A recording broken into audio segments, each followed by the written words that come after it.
ভিডিওর শুরুতে প্রথমেই জানিয়ে রাখি, এটা 1 মাস আগের ভিডিও। আমার মনেই ছিল না যে ভিডিও এডিট করে রেখেছিলাম। তো যাই হোক, তোমরা কেউ কিছু মনে করো না, প্লিজ মানিয়ে নিও। আর পুরো ভিডিও দেখার অনুরোধ রইল। একটা ম্যাসাজের মেশিন নিয়েছে বাবার জন্য। আমরা বাড়ি যাব তো, সেই কারণে তোমাদের দাদাভাই নিয়ে এসেছিলো।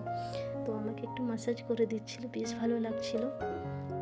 আর 3খানা শাড়ি নিয়ে এসেছিলাম বাড়ি যাওয়ার আগে। তো ভাবলাম চলো এখান থেকে 2-1টা শাড়ি নিয়ে যাওয়া যাক। মানে খুব একটা কম নয় দাম, নাই করে সব মিলিয়ে 1400 টাকার মতো বিল হয়েছিল, 3টে শাড়ি মিলিয়ে। তো যাই হোক, কি আর করা যাবে, শাড়িতে নিয়ে যেতেই হবে। ভালো লাগলো দেখতে, দেখতে বেশ ভালো লাগছিলো, সেই কারণে নিয়ে নিলাম। আর সব থেকে বড়ো কথা হচ্ছে, জানো তো, কালারগুলো নাকি একটু উঠবে না। আমি তো জানি না, দেখি পরার সময় বুঝতে পারবো উঠবে কিনা। তো যাই হোক, সত্যি কথা, শাড়িগুলোর একটু কালার উঠেনি। আমি যখন বাড়ি গিয়ে শাড়িগুলো পরেছিলাম তখন দেখেছি যে কালার একটু ওঠেনি। তো যাই হোক, ফেরার পথে একটু বাজার করে নিয়েছিলাম। তোমরা তো জানোই আমি বাজার যাওয়া মানেই আমি সবজিপাতি যাই হোক আমি নিজেই বাজার করে থাকি। আর আমার সবজি কিনতে বেশ ভালোই লাগে। আমি হলে না দেখে শুনে নিয়ে আসি। তোমাদের দাদা ভাইয়ের সবজি কেনার কোনো আইডিয়াই নেই। এতদিন হয়ে গেলাম, 2 বছর আমাদের বিয়ে হয়েছে, 2 বছর 2-3 মাস হলো আমি সব কিছু বাজার করে থাকি। আর এদিকে কচুও নিয়েছি সাথে। কচু খেতে আমার বেশ ভালো লাগে। আমি এমনিতেই কচু ছোটো থেকেই বেশ পছন্দ করি। তো আসার সময় এই যে নোটে শাক নিয়েছিলাম। এটা রাতে আর রান্না করব না, কাল সকালের জন্য। তাই এখানে তো আর ফ্রিজ নেই, সেই কারণে তো বাইরে রেখে দিয়ে আসি। সারা রাত থাকবে, শাকটা টাটকাই থাকবে। আগেকার যুগের লোক যেমন বাইরে রেখে দিত শিশিরে শাকপাতি, সেরকম আমি বেঁধে রেখে দিলাম। আর কারণ সবথেকে বড় কথা হচ্ছে এখানে ফ্রিজ নেই, সেই কারণে। আর বেশি সবজি কেনাকাটা করি না, অল্প অল্পই নিয়ে আসি। একদিন ছাড়া সবজি নিয়ে আসি। তো যাই হোক, এদিকে দেখো কুঁদরি আলু কেটে নিয়েছি, জিরি করে ভাজা করব। আর এদিকে কচুটাও সুন্দর করে ধুয়ে নিচ্ছি, কাটবো, রান্না করব কচু। আর এদিকে আলু কুঁদরিটা ভাজা করে দিয়েছি। আর উল্টো পাশের ওভেনে দেখো, ওখানে ভাত বসিয়েছি। আমার জানো তো, আমার সবজি খেতে ভীষণ ভালো লাগে, সে যেমনই সবজি হোক। আর আমি সবজি এত পছন্দ করি, অনেকে আছে না, এই সবজি খায় না, ওই সবজি খায় না। অনেকে না, আমি অন্যের কথা বলতে যাব না, আমাদের বাড়িতে অনেকে আছে। আমার শাশুড়ি মা আছে, ও সবজি একেবারেই খায় না, ও কেন জানি না। ওর খালি মাছ হলেই হবে, বাস, মাছ মাংস। আর আমি তো মাংস খাই না, সেই কারণে আমার সবজিটাই, আমি ছোট থেকে সবজি ভীষণ ভালোবাসি, বিশেষ করে শাক ভাজা। তো যাই হোক, এদিকে দেখো কুঁদরি ভাজাটা হয়ে গেছে, ওটা নামিয়ে নিয়েছি। এবারে কচু তরকারি করব। কচু আমি হালকা ঝোল করব। খেতে এত টেস্ট লাগে, এত সুন্দর লাগে, যারা কচু খায় না তারাও খাবে। অনেকেই আছে না, ওই লেলচানি টাইপ হয় না, সেই কারণে খেতে চায় না। কিন্তু এইভাবে রান্না করলে না, খুব একটা লেলচানিটা হয় না, কিন্তু বেশ ভালো লাগে।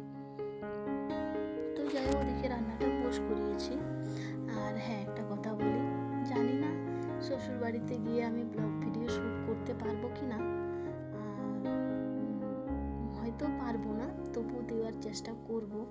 কিন্তু যেটা ভেবেছিলাম সেটা আর হয়নি। বাড়িতে যেয়ে একেবারে নেটওয়ার্ক নেই, ফোনের ভীষণ সমস্যা, টাওয়ারের প্রচণ্ড প্রবলেম। তারপরে রোজ বৃষ্টি হচ্ছিল, কি শ্যুট করব না শ্যুট করব, আমি ব্লগ ভিডিও আমি শ্বশুরবাড়িতে দিতেই পারিনি।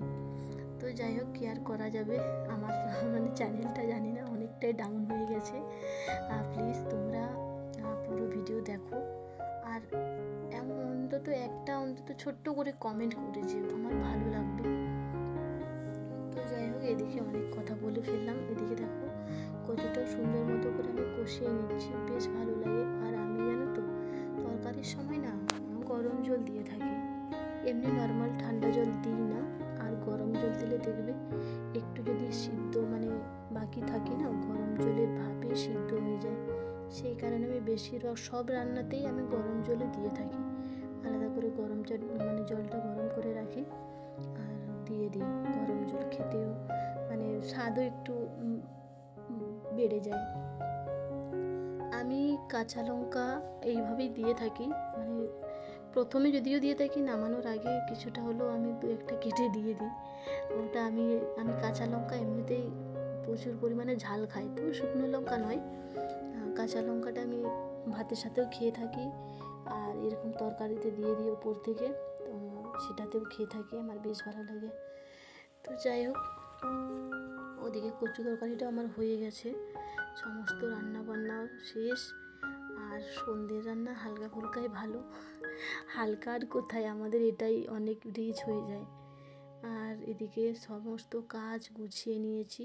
গ্যাস ট্যাস তো তোমরা তো জানোই আমি মুছে রেখে দিই, এটা আমার এখনের অভ্যাস নয়, প্রথম থেকেই। আমি যতদিন থেকে ছোটো থেকেই, আগে তো গ্যাস ছিল না আমাদের মায়েদের বাড়িতে, তখন উনুনে রান্না হতো, উনুনে রান্না হলেও ওই লাতা দিয়ে দিতাম সঙ্গে সঙ্গে।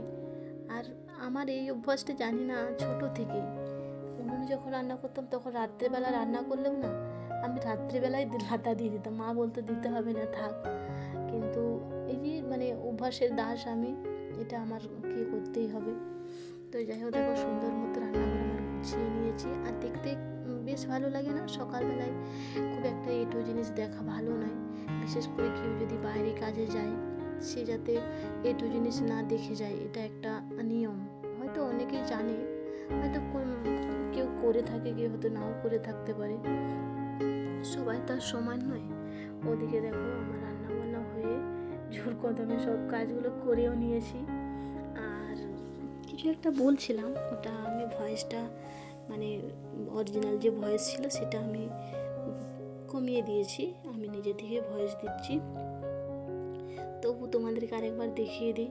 এই যে আলু কুঁদরি ভাজা করেছি, আর ওদিকে কচুটা হালকা হালকা ঝোল করেছি।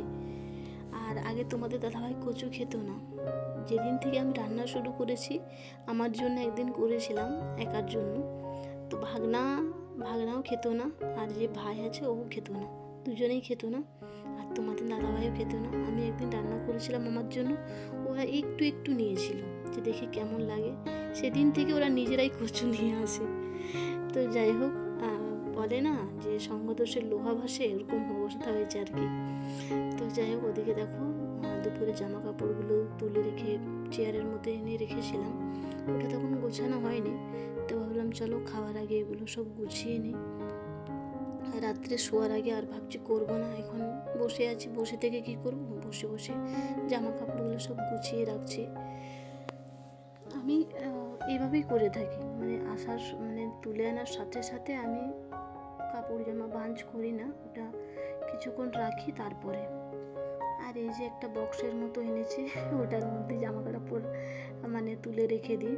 তোমার দাদাভাইয়েরই বেশিরভাগ আলাদা করে রাখি, আমারগুলো আলাদা রাখি, কারণ জানো তো ওর সাথে যদি আমারগুলো রাখি না, সবকে একদম তোলপাড় করে রেখে দেবে, আমার মানে খাটুনিটাই বেকার হয়ে যায়। সেই জন্য তোমাদের দাদাভাইয়ের আলাদা রাখি, আমার জামা কাপড় আলাদা রাখি, তো হাতের কাছে পেয়ে যায়। তো যাই হোক, ওদিকে আমার মানে হয়ে গেছে সব গোছানো, ওদিকে আমার খাওয়া দাওয়াও হয়ে গেছে, খাওয়া দাওয়ার পরে বাসন ধুয়ে নিয়েছি, বাসন ধোয়ার পরে এই যে সকালবেলার জন্য বাদাম, চিয়া সিড, মেথি ওগুলো সব ভিজিয়ে রাখছি। আর আমি এগুলো রোজ দিনই করে থাকি, এখানেও করেছি, প্লাস যখন শ্বশুর বাড়িতে ছিলাম তখনও করতাম। ওরা ওখানে সব চিনি মানে লেবু চিনির শরবত খেত, আমি লেবু চিনির শরবত আমার ভালো লাগে না, কেন জানি না, চিনিটা একটু আমি বেশি অ্যাভয়েড করি, এখন আর চিনি খাই না।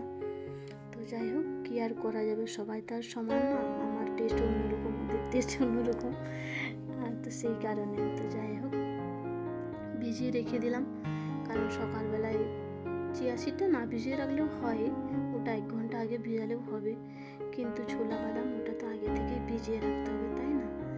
তো যাই হোক বন্ধুরা, আজকে ভিডিওটা এই পর্যন্তই থাকছে, আগামীকাল নতুন একটা ভিডিওতে দেখা হচ্ছে। আর হ্যাঁ, এটা কিন্তু পুরনো ভিডিও, কেউ কিছু মনে করো না, পুরো ভিডিও দেখার অনুরোধ রইল।